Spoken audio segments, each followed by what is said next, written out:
आप सबको बहुत बहुत धन्यवाद। आपके माध्यम से मैं खासकर विशेष रूप से जो दार्जिलिंग के निवासी है और जो यहाँ के लोगों को एक मिलने का जो समय हो रहा है, ये मेरा दार्जिलिंग में फर्स्ट विज़िट है। पहली बार मैं दार्जिलिंग आ रहा हूँ और मुझे बहुत अच्छा लगा, क्योंकि इससे पहले दार्जिलिंग के बारे में हमने लद्दाख में बहुत सुना। लद्दाख में दार्जिलिंग बहुत पॉपुलर है, बहुत फेमस है, क्योंकि लद्दाख और दार्जिलिंग में बहुत सारे जो कॉमनलिटीज़ है, we share so many so much in common, like Buddhism common है, ट्रैवल कॉमन है, उसी तरह बहुत सारी चीज़ें हैं। तो बहुत सालों से रुचि था दार्जिलिंग विज़िट करने का, तो इस बार आना हुआ यहाँ। कल 12 तारीख को रुपा थुक्से रिम्पोछे जी का बर्थडे है, साथ ही साथ गेल्वांग रुपा रिम्पोछे का भी बर्थडे है। तो बर्थडे दली गुम्पा में एक बहुत बड़ा फंक्शन यहाँ पे हो रहा है। तो रिम्पोछे जी का मुझे आदेश मिला कि इस बार आपने यहाँ चीफ गेस्ट के तौर पे आना है, तो इस सिलसिले में आना हुआ। तो 3 दिन के लिए यहाँ आया, तो आसपास की जगह भी थोड़ा देख रहा हूँ। तो बहुत अच्छा लगा। मैं दार्जिलिंग वालों को बहुत बहुत अभिनंदन देता हूँ। आपका जो केन्द्र शासित अंचल बना है कि यहाँको दार्जिलिङ गोर्खा हिल काउन्सिलको ड्राफ्ट चाहिँ लद्दाखमा लगेर चाहिँ इम्प्लिमेन्ट गर्यो, त्यसको एक्सपिरियन्स कस्तो रह्यो, रिजल्ट के रह्यो, अलिकति भनिदिनुहोस् न। मैं एमपी बनने से पहले ऑटोनोमस हिल डेवलपमेंट काउंसिल लद्दाख का मैं काउंसलर भी रहा हूँ 2015 से लेकर 19 तक। तो 2018 से 19 तक मैं काउंसिल का जो चीफ एग्जीक्यूटिव काउंसलर भी मैं रहा हूँ। तो उसका मैंने उन दिनों जो है काउंसिल का एक सारा पढ़ा है। मैं तो समझता हूँ, मैं कल यहाँ आने के बाद मुझे पता चला कि यहाँ काउंसिल जो है अभी डिफंग है। उसका अपना एक पॉलिटिकल रीजंस होगा, मैं उसमें नहीं जाना चाहूँगा। लेकिन मैं तो ये सोचता हूँ कि हमें काउंसिल जो मिला है इसको अच्छी तरह से चलाना चाहिए, क्योंकि लद्दाख वालों ने 95 से लेके अभी भी चला रहा है। तो इसमें कुछ कम है, कुछ ज़्यादा है, वो होता है। जो कम है उसको हम बाद में ज़्यादा के लिए डिमांड कर सकता है। जो हमारे पास आया है उसको अच्छी तरह से डिमांड करें, तो यहाँ के निवासियों के लिए, यहाँ के हर ट्राइब के लिए, हर लोगों के लिए बहुत एक अच्छा एक इंस्टीट्यूशन है। लद्दाख वालों ने इसी को आज भी चला रहा है। पहले जब मैं काउंसिल का चीफ एग्जीक्यूटिव काउंसलर था, मेरे पास पूरा डिस्ट्रिक्ट का बजट जो है सिर्फ 55 करोड़ रुपीस ही था। जम्मू कश्मीर सरकार हमें पैसा ही नहीं देते थे। मैंने पार्लियामेंट में चिल्ला चिल्ला के बोला, 55 करोड़ में मुझे 55 डिपार्टमेंट चलाना पड़ता था। यानी कि एक साल में एक डिपार्टमेंट को 1 करोड़ से, उसमें आधा तो सैलरी में चलाया जाता था। तो 50 लाख की क्या काम करेंगे। लेकिन फिर भी हमने चलाया, लोगों के एस्पिरेशन को हमने जोड़ा, पॉलिटिकल मांग को काउंसिल के प्लेटफॉर्म से हमने आगे रखा। बहुत अच्छा। लेकिन आज वो काउंसिल एक बुनियाद बना लद्दाख को यूटी बनाने के लिए। उसमें हमारे पास तो पॉपुलेशन भी ज़्यादा नहीं है, क्या ज़्यादा प्रोटेस्ट करोगे, क्या ज़्यादा वो करोगे, पॉपुलेशन भी बहुत कम है। तो हमने बिल्कुल शांतिपूर्वक पीस तरीके से हमने विकास भी किया, लोगों का एस्पिरेशन भी उठाया, बीच बीच में हमने बात भी उठाते रहा।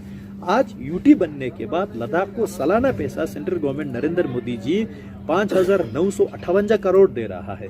5,958 करोड़ में काउंसिल का बजट जो है 200 लगभग 50 करोड़ हो चुका है। पहले मैं 55 करोड़ में था। आज के काउंसिल जो है 250 करोड़ का काम कर रहा है, काउंसिल ही कर रहा है। तो ये चीज़ें हैं। अब यहाँ काउंसिल का रेवेन्यू भी बहुत अच्छा होगा, क्योंकि यहाँ आपके पास टी इंडस्ट्री है, यहाँ टूरिज़्म बहुत अच्छा है, यहाँ जो सिल्क के जो फैक्ट्रीज है, यहाँ बहुत सारे एक्टिविटीज़ होते हैं। तो काउंसिल का रेवेन्यू भी अच्छा होगा। हमारे पास काउंसिल के रेवेन्यू भी नहीं है, वहाँ पे तो कुछ है ही नहीं है। टूरिज़्म है, वो उस पर हम पैसा लगाएगा तो 3 महीना आता है, वो भी नहीं आएगा। तो टूरिज़्म में जोड़ ही कमाते हैं, काउंसिल टूरिज़्म से नहीं कमा सकते हैं। तो ऐसे बहुत सारे हमारे पास कंस्ट्रेंट भी थे, फिर भी हमने चलाया। तो मैं तो ये सोचता हूँ कि यहाँ काउंसिल जो है चलना चाहिए लोगों के हित के लिए। तो काउंसिल चला के जो है धीरे धीरे लोगों का जो है छोटे छोटे काम होता है काउंसिल लेवल पे जो हो सकता है वो तो कम से कम हो जाएगा। तो वो भी एज पर पीपल एस्पिरेशन होगा।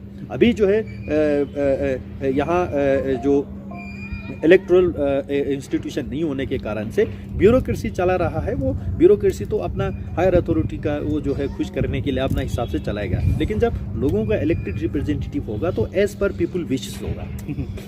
सर, पिछले 2019 से जम्मू कश्मीर को बाइफरकेट करके अभी यूनियन टेरिटरी है लद्दाख में।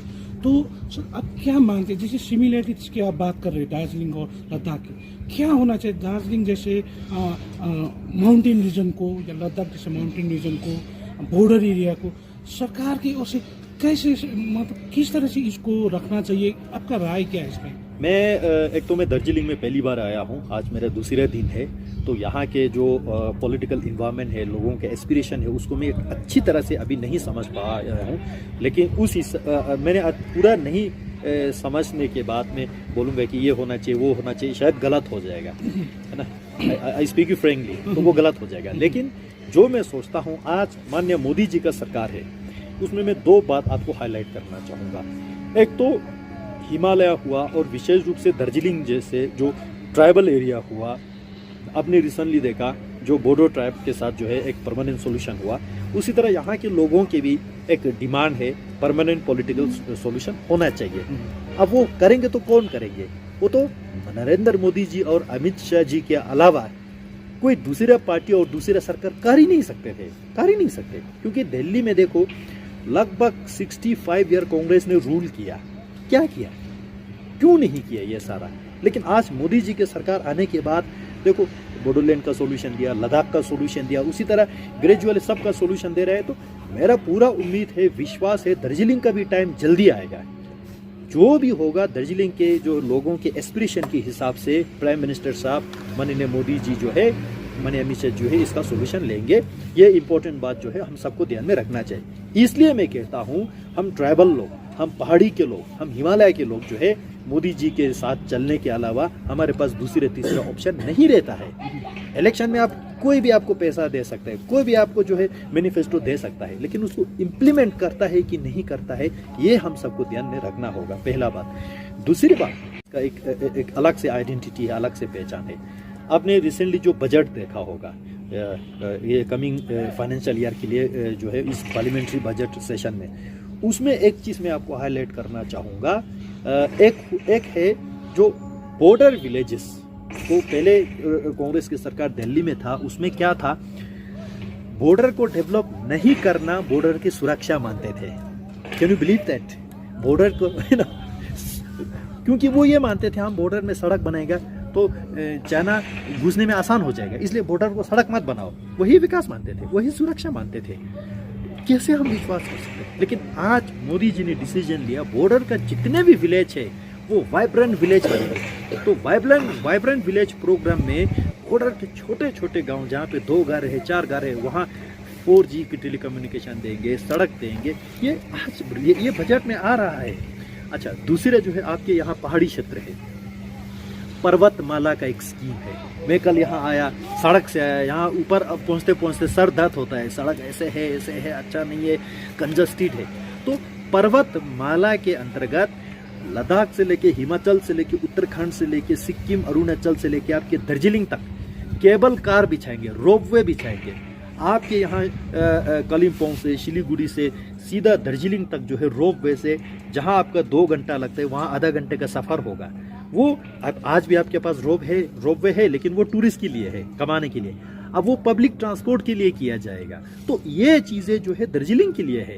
कौन सोच रहा है? प्राइम मिनिस्टर नरेंद्र मोदी जी सोच रहे हैं, अमित शाह जी सोच रहे हैं, बीजेपी की सरकार सोच रहे हैं। इसलिए मैं कहता हूं, हम ट्राइबल लोगों को, हम जो है कम जाति के लोग हैं, जो है कोई हमें अपनाता नहीं है, तो इस सूरत में प्राइम मिनिस्टर नरेंद्र मोदी, अमित शाह जी के साथ चलने के अलावा हमारे पास दूसरे तीसरे ऑप्शन नहीं है। और ये सारा स्कीम यहाँ इम्प्लीमेंट होने के लिए, चाहे वो बॉर्डर वाइब्रेंट विलेज हो, चाहे वो पर्वतमाला की स्कीम हो, इन सब के पीछे आपके एमपी साहब राजू बिस्ता जी लगे हुए हैं।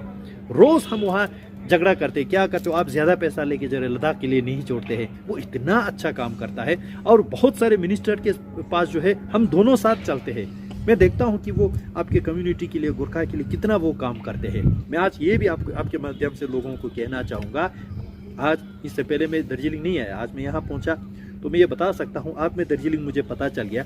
अब आपके पास एक एमपी नहीं है, राजू बिस्ता के साथ साथ जमियांग श्री नामग्याल आपका एडिशनल एमपी है दार्जिलिंग के लिए, क्योंकि हमारे पास बहुत सारे कॉमनलिटीज है।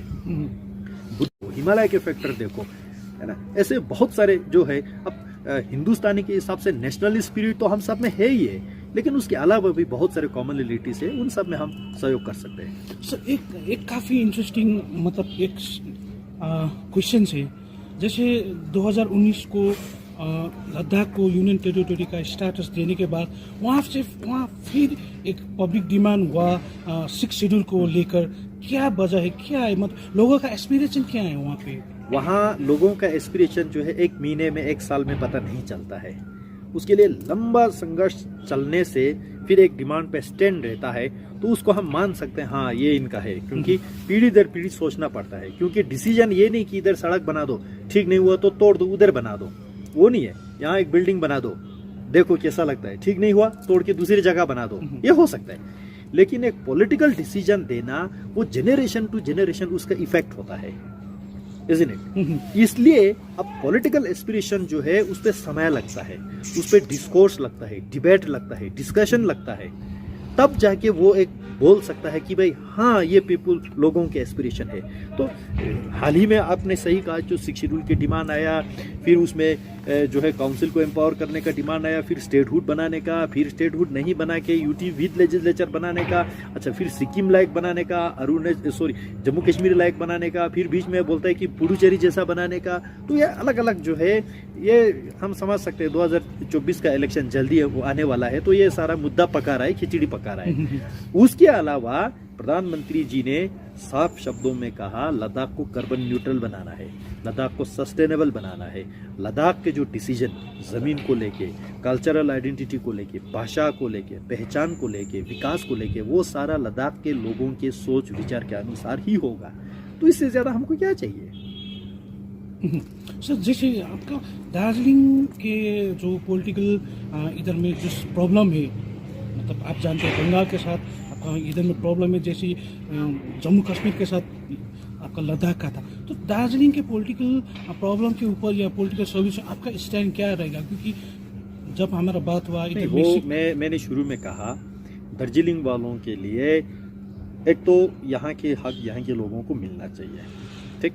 अब वो अलग अलग रास्ता है, परमानेंट पॉलिटिकल सॉल्यूशन में जो दार्जिलिंग वाले सोचते हैं, विचार करते हैं, एस्पिरेशन है, उसी को प्रधानमंत्री नरेंद्र मोदी जी उसको एकोमोडेट करेंगे। हम दार्जिलिंग के साथ, प्रधानमंत्री जी के साथ हमेशा खड़ा है। तो क्या आप दार्जिलिंग नहीं, मैंने कह दिया ना आपको, एडिशनल एमपी आप तो बोल दिया है, क्या आप चाहेंगे कि दार्जिलिंग कॉन्स्टिट्यूंसी भी एक बार आप इलेक्शन कंटेस्ट करिए? मैं कुछ नहीं कह सकता हूँ, क्योंकि देखो मैं लद्दाख के रहने वाला हूँ, ऑब्वियसली फर्स्ट प्रायोरिटी तो लद्दाख ही होगा ना। एक लद्दाखी होने के नाते फर्स्ट प्रायोरिटी लद्दाख ही होगा। पार्टी जो डिसाइड करता है वो अलग बात है, हम पार्टी का भी कैडर है, तो पार्टी के डिसीजन, निर्णय जो है वो सारा आंखों पे होता है। पार्टी जो ठीक समझेगा वो डिसीजन देंगे, तो हम उसको ना नहीं कर सकते। अच्छा, आप तो भारतीय जनता पार्टी के एमपी है ना? जी। अच्छा, कौन जगह से आपने जीता है? Ladakh parliamentary constituency. जी सर जैसे आप एडिशनल एमपी आपको मान लिया, मतलब बोल दिया, तो क्या पहाड़वासी ये एक्सपेक्ट कर सकता है कि आने वाले दिन में जो राज्य बिष्ट जी यहाँ से दार्जिलिंग उसमें आपका सपोर्ट रहेगा? एक चीज़ ये होता है, कल यूपी का इलेक्शन का रिजल्ट आया, बहुत अच्छा आया, उसका भी बधाई देना चाहूँगा प्रधानमंत्री नरेंद्र मोदी जी को, अमित शाह जी को और भारतीय जनता पार्टी के सभी कार्यकर्ता को। केवल यूपी का नहीं, उत्तराखंड का, गोवा का, मणिपुर का, 4 स्टेट्स में जो है बीजेपी फुल मेजोरिटी में है, उसका मैं धन्यवाद देना चाहूँगा। और पंजाब में अरविंद केजरीवाल जी आम आदमी पार्टी को बधाई देना चाहूँगा। अब देखिए, यूपी यानी कि जो है यूपी से दिल्ली का दरवाज़ा खोलता है, ये सब जानते हैं। वहाँ पे 80 एमपी होता है, तो उसका एक पॉलिटिकल इम्पोर्टेंस होता है राजनीति में। उसी तरह बड़े बड़े स्टेट्स का जो है, जहाँ ज़्यादा एमपी होता है उसका आवाज़ भी ज़्यादा होता है, मोटा होता है। अब लद्दाख से केवल एक ही एमपी आता है, तो उस हिसाब से अगर पॉलिटिकल मैजिक नंबर के हिसाब से इतना इम्पोर्टेंट जो है नहीं मिलता है, लेकिन स्ट्रेटेजिक लोकेशन है, प्रधानमंत्री जी उसको बहुत अच्छी तरह से देख रहा है, ये एक सराहनीय बात है। मैं कहना चाहता हूँ, दार्जिलिंग ये जो एक ट्राइबल एरिया है, यहाँ का जो है कंपोस्ट कल्चरल आइडेंटिटी है, इसका जो है इम्पोर्टेंस जो है, मैं लद्दाख से आता हूँ इसलिए मैं समझ सकता हूँ, इसको बहुत अच्छी तरह से समझ सकता हूँ। इसलिए मैं कहता हूँ आप दार्जिलिंग वाले ये मान सकते हैं कि आपके पास 2 एमपी है, एक राजू बिस्ता जी, दूसरा जनरल श्री नमग्याल। मेरे ओर से सपोर्ट क्या होगा, राजू बिस्ता जी जब भी पार्लियामेंट में, संसद में आवाज़ उठाएंगे, मैं उस आवाज़ को साथ देने वाला हूँ। जब भी राजू बिस्ता जी को लगता है कि भाई इस एमपी का मुझे सपोर्ट लेना चाहिए वहाँ मंत्री जी से सिफारिश के लिए, उसके लिए, वैसे राजू बिस्ता जी मेरे से भी आगे काम करते हैं, फिर भी अगर लगता है कि इसमें इसका सपोर्ट हो सकता है, मैं चिट्ठी लिख के दे सकता हूँ, वहाँ मंत्री जी के साथ साथ जा सकता हूँ, प्रधानमंत्री जी से हम मिलते रहते हैं दोनों, तो आगे भी मैं जो लोगों के एस्पिरेशन को ध्यान में रखना हो उन सब में जो है लोग मान सकता है कि राजू बिस्ता जी के साथ जमियां सिरिंग नामग्याल तो है ही है, जमियां सिरिंग नामग्याल के साथ साथ भारतीय जनता पार्टी के जितने भी सांसद हैं हम सब एक मिल के काम करते हैं। सर फाइनली सर क्या कोई पॉलिटिकल मीटिंग रहेगा इधर में आपका ड्यूरिंग योर स्टे? नहीं, अभी फिलहाल मेरा ये टूर जो है पॉलिटिकल पर्पस से नहीं है। अगर इलेक्शन होता तो पार्टी मुझे कैंपेन में भेजता, लेकिन ये ऐसा नहीं है। यहाँ पे जो दली गोम्बा आप कहते हैं उसमें एक बहुत बड़ा गुम्बा है, यहाँ का मोनास्ट्री है, बुद्धिस्ट मोनास्ट्री इंस्टीट्यूशन। तुक्सु रिनपोचे जी जो है लद्दाख में पैदा हुआ, लद्दाख के बाशिंदा है, तो रिनपोचे जी ने हमें यहाँ इनवाइट किया कि यहाँ आके उसके जो है बर्थडे सेलिब्रेशन का सेरेमनी का जो है चीफ गेस्ट बनने का, तो मैंने रिनपोचे जी के आदेश को स्वीकार करके मैं यहाँ आया हूँ और यहाँ 3 दिन आया हूँ, तो लोगों से मिल रहा हूँ। आज आप लोगों से भी बैठना हुआ, बहुत अच्छा लग रहा है, मीडिया वालों से भी बैठना हुआ। तो इसके अलावा पॉलिटिकल मीटिंग, पॉलिटिकल एक्टिविटीज़ ऐसा कुछ भी नहीं रहेगा। So thank you so much sir.